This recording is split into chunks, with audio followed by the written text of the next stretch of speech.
अस्सलाम वालेकुम।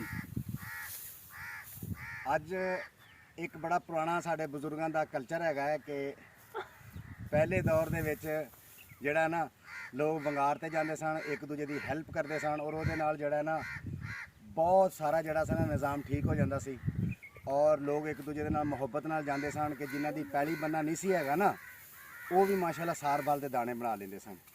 अज मैं उसे कल्चर को प्रमोट करदे होया और जिंदा रखदे होया कणक वड्ढण वास्ते आया, बगैर किसी के कहण तो अज मैं वंगारू आया। मैनू किसी ने नहीं सद्या हैगा।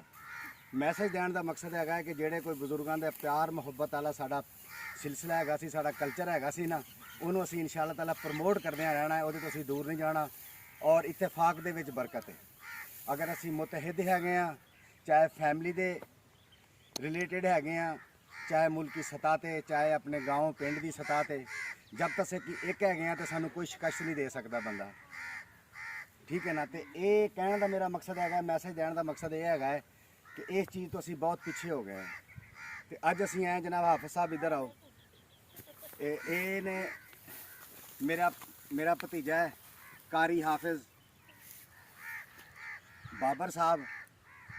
अज असी इन्हों की कणक वड्ढण आए वास्ते आए हैं बगैर किसी बुलाए। तो अज असी आए हैं, अज इन्होंने असी सरप्राइज़ दिता अज इन्होंने असी कि अज असी तुहाडी जिहड़ा ना हैल्प कर रहे हैं।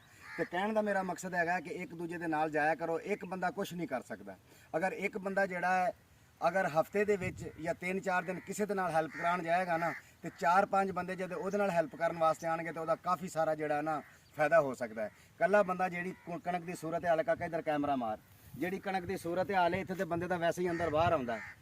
तो अगर बंदे दे नाल 3-4 बंदे होण ना तो वह काफ़ी सारा काम कर लैंदे। नाले साडे बजुर्गों की याद, बजुर्गों का रिस्मो रिवाज, बजुर्गों की कल्चर जिहड़ा है वो साडा जिंदा रहिंदा है। तो अज वेखो जी मैं कणक वड्ढण आया, वेखो हुण कणक वड्ढ के सटदे ने या मैनू चुक के ले जाते हैं, ठीक है ना। अल्लाह वारस है। अज बड़े अरसे बाद मैं काम करने वास्ते आया। तो पाकिस्तान जिंदाबाद।